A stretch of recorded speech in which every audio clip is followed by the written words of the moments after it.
What's going on, you guys? Slim back here with a new video today, and today, you guys, we have our second episode of Slim Chat.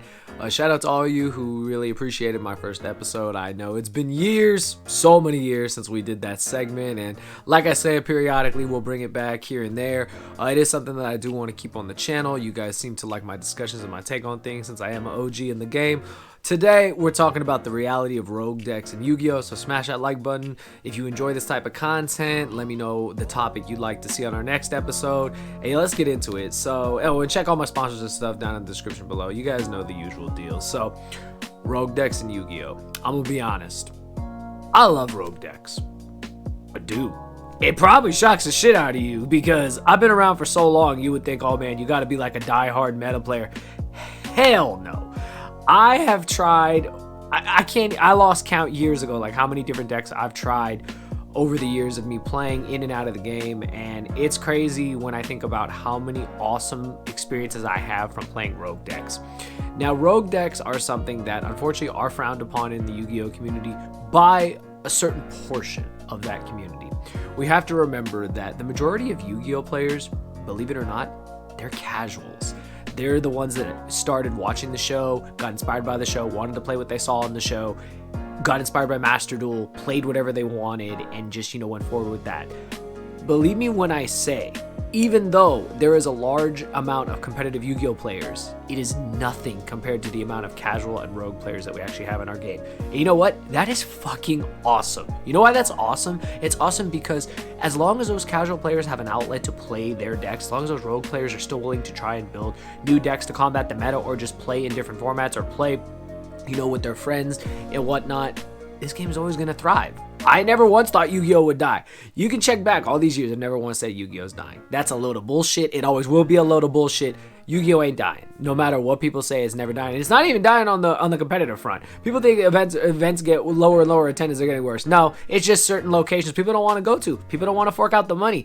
I'm going to be honest. I love YCS Vegas. But let me tell you something. Planning that during St. Patrick's Day weekend, in case you didn't know, one of the most drunk weekends in the world in Vegas, one of the most drunk cities in the world, it just didn't mesh, but it is what it is. But rogue decks are amazing. I think that it shows that a lot of players try to go against the grain. I'm sure you guys know that term, going against the grain, trying to find something that can combat what the majority of the meta is, and some players find success with that. I gotta highlight my brother Johnny. You already know Asian Persuasion. He just made third place at a regional in Omaha with Horus Stun. Now, I want you to think about that for a minute. Not Runic Stun, which he's known for. He got like three or four tops with that shit. He's insane. He did it with Horus Stun. And I knew about the deck before he even signed up for the regional. And he showed me it. And I just couldn't believe what I was seeing. It was basically a Master Duel concept that he brought to an actual in IRL regional. And made third place. He went X1 in 8 rounds. That is crazy. Now you guys are probably thinking, how does a deck do that well? Now here's the real reality of rogue decks. Rogue decks are a surprise factor. They're something that a lot of players don't anticipate. Like if I sat down at a regional before Johnny's top and someone just went activate King Sark, I'd just be like, okay, it's Horus cards. They summoned a Vanity's Fiend or a Majesty's Fiend. If I didn't have like an imperm or anything, I wouldn't know what to do. I mean, it turns off my deck. Would I be pissed? Yeah, maybe. But I'm the type of player that's like, you know what? You came here with that strategy. I wasn't prepared for it. I didn't draw that out. I guess we're going to game 2, and I got to come up with a side deck strategy. That's like an OG thing. Trust. Not every player is going to be like that. They're not going to be as calm and as collective when stuff like that happens. But trust me, it's something you may experience down the line. Rogue decks come down to making a meta call, taking a chance, and of course, it comes down to the player. One thing that I will say, the most important thing I want you to take away from this video when it comes to the reality of rogue decks, you have to know the format. Now, I know our format just started. It's kind of an open format. It's a very weird period in Yu-Gi-Oh! We're in like a 2-week format that's kind of real, kind of not real. YCS Providence is the next main event. It'll be under the Allen format with the new cards for Malice, with the new cards for Ryziel, with the new Mitsurugi cards, which are just all bonkers. And of course, they just announced like all the rarities. Shouldn't be surprised. Of course, all the main Ryziel and Malice cards are secret rares. I mean, it is what it is. But once you know what the format is, you can make a meta call. You can start testing something that you think might work. Like if certain decks are the best, like Ryziel and Malice are the best decks. Okay, what beats them and beats them bad? What is the anti-strategy to that strategy? That's what rogue players try to find. Then anti-meta players, rogue players, they try to find these things in the format. They try to find the kind of like the chip in the armor. They try to find that Achilles heel, something that they're able to kind of exploit. And that's why rogue decks have a lot of success. I'm gonna shout out another person, my boy Chris, aka Rogue Hero. You know why his name's Rogue Hero? He was on Hero for years, you guys. I've known him since he was Innovation Yugioh. If you know, you know. Like literally, he has been trying to make Heroes work forever, and he did so many amazing things with it. And this is when Heroes wasn't even considered really a deck. He kept hanging in there. He kept going through the repetitions at locals, regionals, events, and just finding success with it. He did eventually transfer over to playing a meta deck, but it doesn't matter. It doesn't change the fact that he knows rogue decks like the back of his hand. He knows how to play Heroes like the back of his hand, and that's really what it comes down to. These rogue players who have success have studied the format. They've obviously mastered their deck or come close to mastering it to where they know when the format changes. Okay, did my rogue strategy, which no one cares about, no one is paying attention to, did it get hurt in any shape or form? If not, okay, it's still possibly a viable strategy. Now, if it's a viable strategy, what can I put in it to combat the decks of the format? If I'm going into an 8 or 9 or 10 round regional, 10 rounds if you're in Cali, if you know, you know, or Philly. Those are the two places that always have like 10 rounds. It's crazy. Do I have a strategy that can go the distance? Do I have a strategy that can actually make it all the way to the end and get me either a top, or for some players, get their invite, or win the regional? You just never know. That can happen if the opponent does not know what to do. Like again, you sit down in front of Horus Stun. Did you main deck anything for it? Because I sure as hell did it. Yeah, I got an imperm to maybe hit the Vanity's Fiend or the, or the Majesty's Fiend. But if they got the Heretic XYZ next to the Vanity's Fiend, you can negate the impermanence. It's crazy. Like, what do you actually do? You kind of sit there kind of dumbfounded and think, oh man, of all the decks I thought I played today, I sure as hell didn't think I'd play against that. And that is something that really is insane in this game. And yes, a lot of people hate that. They hate when something just off the wall does well. Runic Stun is a perfect example. Yeah, is it fun to get decked out? Hell to the fuck no, it's not. But you know what? That was a viable strategy. Shut up and prepare for it. Prepare for it by saying, does your side deck have generic enough cards that can work in certain matchups? Same thing with Horus Stun. Do I expect people to keep playing that? I'll be honest, Johnny is the Rogue King, so I really don't expect it that much. I mean, I'm sure players will try it out at the local level, but when it comes down to it, certain Rogue decks can pop up and find success. And it's crazy. Certain decks, I'll give it a perfect example. There was a time Mermail was considered Rogue. I know it's crazy to think, because I was here when Mermail first came out, and it was crazy at YCS. I think it was YCS Tacoma 2011, 2012, one of those. I remember that. It got second place. Shout out my boy Leon DeBerto. I never forgot you, bro. Second place. I still remember that. Losing to Insectors in the finals. Can you believe that? That's ancient Yu-Gi-Oh! But check the channel. You actually see the deck profiles. It was wild back then. Like, look at that deck. Mermail.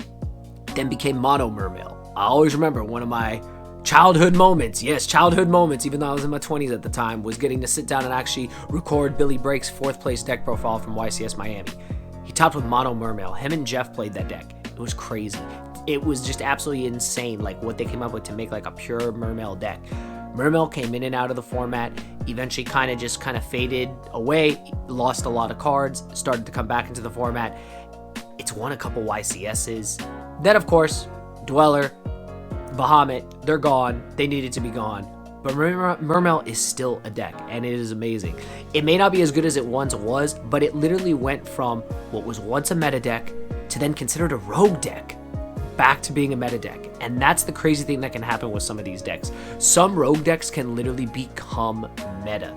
And that's what my point has always been, is that don't rule a deck out. If someone has a strategy they want to try, let them try it. Like, who are you to tell a player not to try something? Yeah, it may not work. Yeah, they may fail 100 times and then maybe only win once or twice. But you know what? They keep trying. And those are the players I think that really love the game. They're trying to do something different. And I've always believed in that. And I've tried rogue decks myself. Some success here and there, nothing too crazy. I remember we were playing Mech Knights when no one believed in Mech Knights, and honestly, one of my favorite times in Yu-Gi-Oh! If I could go back, I totally would. There was no bigger copium than just specialing a blue and being able to blue for 2, or that very rare, like, just insane moments of bluing for 3, which is just like I mean, it is the biggest hated dope what is it? The biggest piece of Kogium in the world. It is just crazy. But rogue decks will always be in Yu-Gi-Oh! And it's up to the pilot, it's up to players to decide whether they want to play them or not.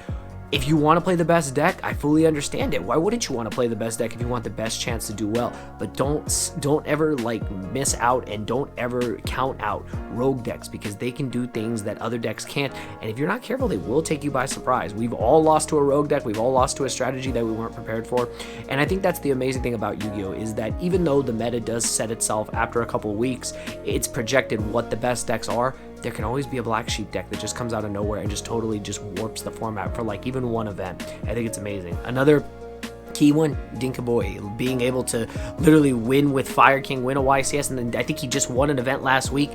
A deck that people keep forgetting about, and it's considered semi-rogue, if rogue, and it's just crazy. When you're a good pilot, when you study the game, when you study the meta, and you know how to play your deck against every deck in the format, you can find success. And honestly, I love every part of it, and I encourage players to keep playing rogue decks, because why not? Why the hell not? You can play meta, be successful. You can play rogue. You might struggle a little, but you can also find success. And again, in this format, before Alan, I don't know what'll happen when Alan's going to change the game a bit. Mal's going to get wild. Mr. Rugi's going to get wild. Rizel's going to keep doing its thing. But honestly, I think some rogue strategies are still going to find success, and I look forward to it. But that's all I'm going to say for tonight, you guys. Hopefully you guys enjoy. Be sure to thumbs up that video, the comments, all that nonsense. I'm just rambling. You guys know how it is. But hopefully you guys enjoy these discussions, these Slim Chat episodes. Again, in the comment section down below, let me know what you think about rogue decks. And also let me know something else you'd like me to discuss here on the channel. Like I said, I'll try to make this a weekly segment here and there. And hopefully you guys do enjoy. But shout out to all you rogue players. Shout out to all you casual players. Honestly, you're the biggest part of the pie chart when it comes to Yu-Gi-Oh! And that's a reality players got to realize. For as many competitive players are, there's probably 3 or 4 as many times casual players, and it's an amazing thing. But that's all I got for tonight. Hopefully you guys enjoy. I will see you guys in the next video. Thank you for watching.